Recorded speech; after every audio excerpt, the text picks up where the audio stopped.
Well, welcome back to 42nd Street Pete's Grindhouse. I'm going to take a little departure from the chiller stuff today because I don't know. I got to re-up on some of this stuff. There's another maybe half dozen movies I got to talk about. But in the interim, last night I revisited something, and it's interesting how your mindset changes over the years because.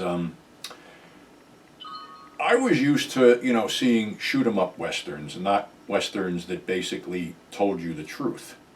And I went to see this movie in 1970 at a drive-in called Monte Walsh, starring Lee Marvin and Jack Palance. Now, the only thing I remembered from that movie was Jack Palance getting killed. It wasn't your spaghetti western type thing or your Wild Bunch type thing, but actually it was similar to the Wild Bunch in the effect that basically the Wild Bunch had a bunch of outlaws that basically were at the end of their rope. They'd run out of time had passed them, and they'd nowhere to go.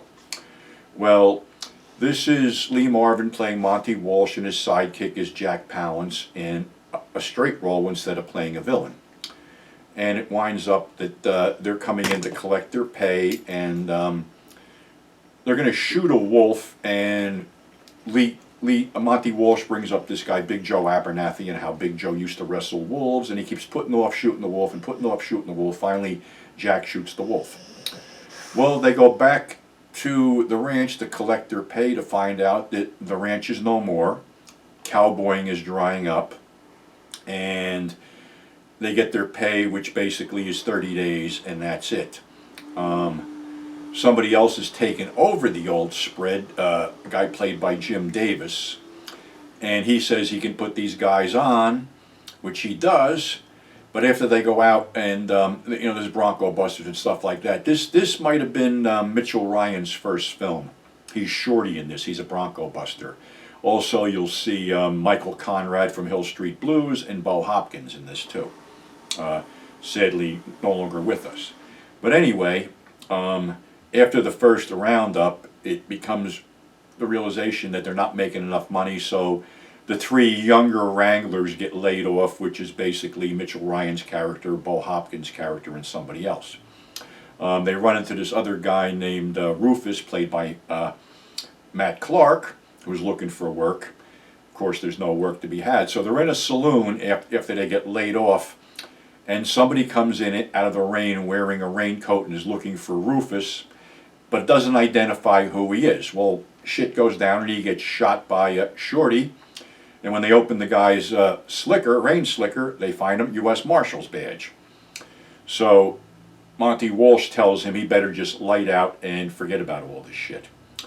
Well, you sort of watch the deterioration of the Cowboys because the Jack Palance character decides to marry a hardware widow and work in the hardware store. Things are just drying up. Monty has a relationship with a prostitute played by Jeannie Moreau, and that is sort of going nowhere. And things get a little bit messed up when Shorty and his friend come back basically to get money off Jack Palance in the hardware store, but they're going to stick it up. So like I said, the scene I remember is Jack getting blown away by the shotgun by, Shorty. Of course, this doesn't sit too well with Monty, who basically tracks down Shorty and kills him. In the interim, when he gets back, he finds out that Jeannie Moreau had passed away. Now there's nowhere to go, and you see the film ends with Lee riding off, talking to his horse about Abernathy and him wrestling a wolf and things like that. Then it just fades out. It's sort of a sad commentary on the end of the West, but like I said, like the Wild Bunch, it's sort of, men ran out of time.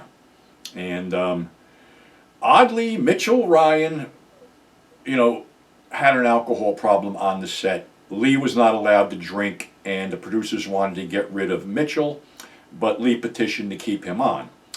Oddly, the same thing happened when Mitchell co-starred with Oliver Reed in The Hunting Party, and I think I went over that, where basically he became Ollie's drinking buddy, and they weren't going to fire Ollie, so they sent him home. Then Ollie refused to work with anybody else, so they sent him back. Then, of course, Lee Marvin and Oliver Reed teaming up in the Great Scout and Cat House Thursday, and the legendary drinking bout that went on between the two of them for 10 hours until Lee passed out. If I had two people that I would want to sit there drinking all night with, it would have been Lee and Ollie. Like I said, going back to Monte Walsh, it's sort of the end of an era.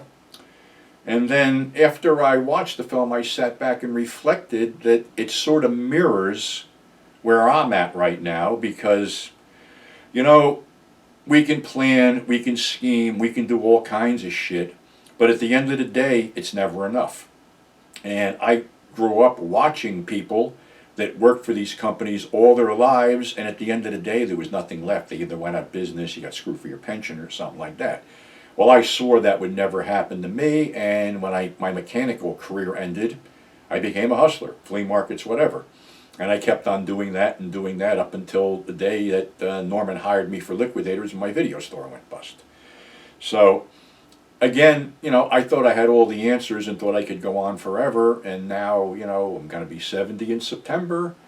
I'm looking at my money flying out the window because of, what's going on today with all the high prices and shit like that. And then I wonder, how much longer will I be around? It's really sad because most of the guys, I came up with are gone. And I'm seeming to be the last man standing, which isn't a good feeling.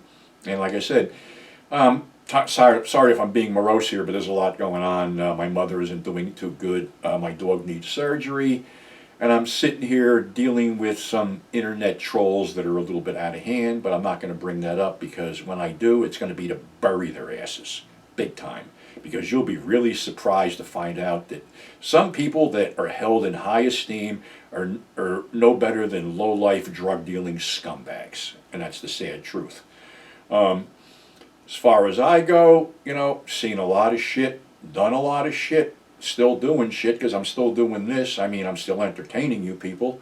Obviously, you like what I do because you still tune in. So I'll keep on doing it. But my advice to anyone listening is never think you're ahead of the game, because it's like Roddy Piper used to say, just when you think you have all the answers, they change the questions.